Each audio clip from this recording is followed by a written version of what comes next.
Welcome, ladies and gentlemen, and everything in between. This is my TED Talk, and I am going to enlighten you on why I'm here. I'm here to answer my research question. How are different lighting techniques crucial for storytelling, decision-making, ambience, and level design for both gameplay and mood in a horror game? First, for my project, my action project is based around game design and kind of came first before my actual thesis. I had a clear decision in my mind for what I wanted for my action project. I was like, ooh, I love games. I want to make a game. I don't play games very well, but I really like making them. And so I'm going to tell you about lights in render pipelines, and so then I can tell you why they are useful. Now, when picking a game to make, you gotta pick a render pipeline, like the URP, which is hard to implement and is not beginner friendly, but it's open source, which means you can edit it without fear of legal fees and things like that. Whereas the built-in one, though it is already pre-put into the gaming engine, Unity, which is the gaming engine I'll be using for these examples, is in fact not free if you want to make edits to it. But if you keep it stock, it is free. Point lights. Point lights are usually spherical by nature, but can be changed depending on what game engine you're using. If you're using Unity, they're usually spherical, and what it does is it takes a certain radius that you give it, and it has a fall off that you can customize, whereas you see it slowly becomes less and less bright until there's corners that are not bright at all and have zero light to them. Another one is spotlights. They're kind of like your average everyday flashlight. They produce a cone projection of light, kind of like a flashlight or an actual spotlight.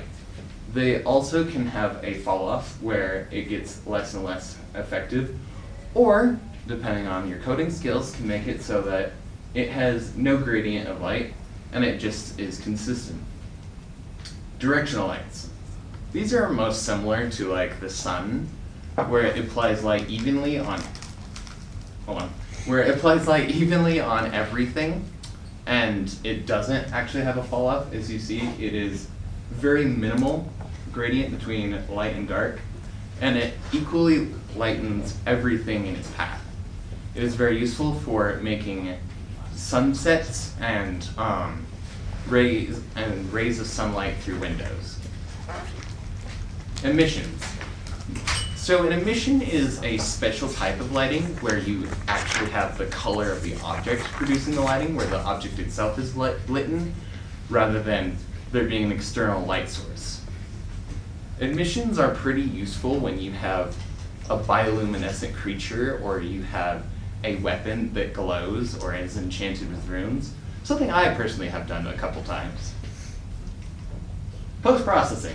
Post-processing is basically, to sum it up in a few words, After Effects for video games.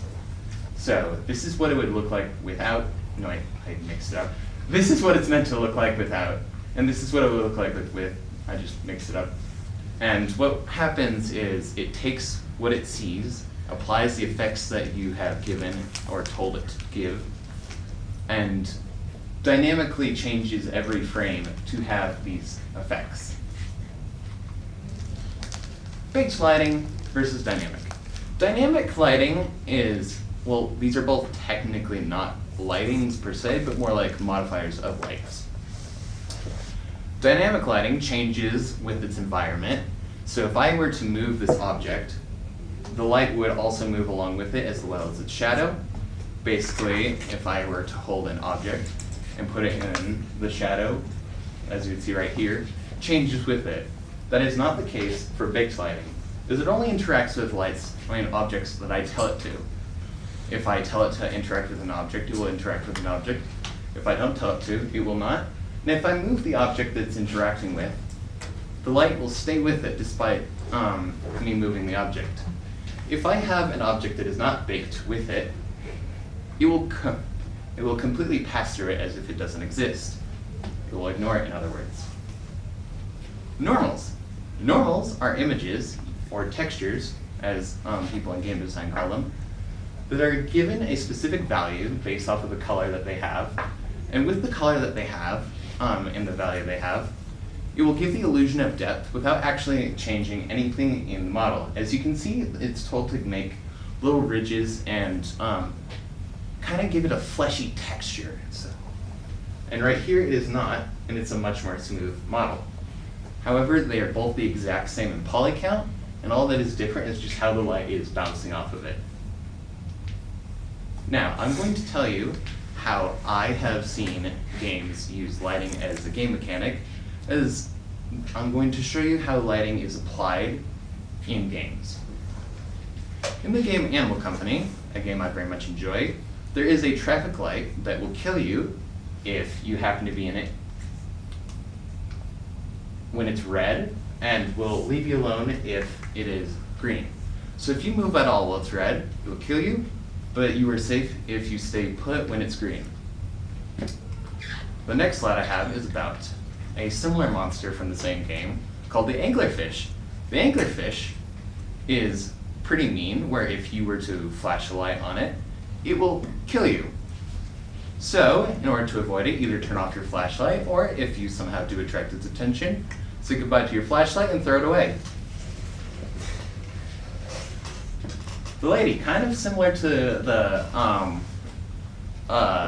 giant fish, except for a little more supernatural. And the way that its game mechanic / stick is that if you flash a light on it, it will kill you, but instantly. So if you see it, you must turn off your light and just let it pass by, and it will be really peaceful to you. Animal Company is not the only game that uses lighting as a game mechanic. The game Don't Starve Together specifically uses it to tell you that if you are in darkness, you will die. So what you need to do is to prepare during the day and grab light so then you can survive the night. During the night, crops will not grow and NPCs also go to bed, so you have no way of accessing certain things during the night, and just kind of have to wait until the morning, making the player have to strategize during the day to work on things that are really important to them. Lighting for storytelling. Again, in Don't Starve Together, it is revealed throughout the game that the reason you take damage during the night is because of this woman named Charlie. She kind of controls the shadows and darkness, and it is revealed to you that through a character named Maxwell, that when he is in the darkness, he calls out her name, Charlie, because he's getting attacked. And that is just one use in this game for lighting as a storytelling element. Now, many developers fall into the trap that darkness equals scary. Sometimes, and I mean sometimes, like when used sparingly, pitch black can be great for storytelling and a horror game. But it shouldn't be the end-all be-all. There should be some balance. Now there's lighting above my head so that you can't see it as well, but we have the exact same thing in both of these pictures. It's a deer skull. Go figures. This one is really obscure, but in this one you can at least make it out. And what you need to do is find a balance between the two. Like in Jaws, you kind of want your monster to be a little obscure, but you don't want it to be completely hidden. But you also don't want to put it front and display. You want some ambiguity, some obscurity. Yeah. Be quiet, child. Lighting is a guide. Now, oftentimes, the player gets lost. It's natural. Sometimes I get lost. I get lost very often. So, what the developers will sometimes do is act as some divine intervention, if you will. They will cast a light upon what the player is supposed to go and what they're supposed to do, and the player will follow suit. In the Uncharted series, a game that is really well known for its very cinematic visuals, uses lighting to tell you how to go through the massive caverns and ancient ruins so that you know where to go. Now, back to my research question and how each of these things can be answered. Lighting as a game mechanic is very, very engaging. It allows you to engage with the actual world with its lighting, and allows you to be like, oh, this light does this light means that. And it's really useful to gauge what situation you're in. And just kind of increases the immersion. Lighting as a guide also increases immersion because unlike the Stanley Parable, you don't need the narrator to tell you what to do. That was a really bad joke.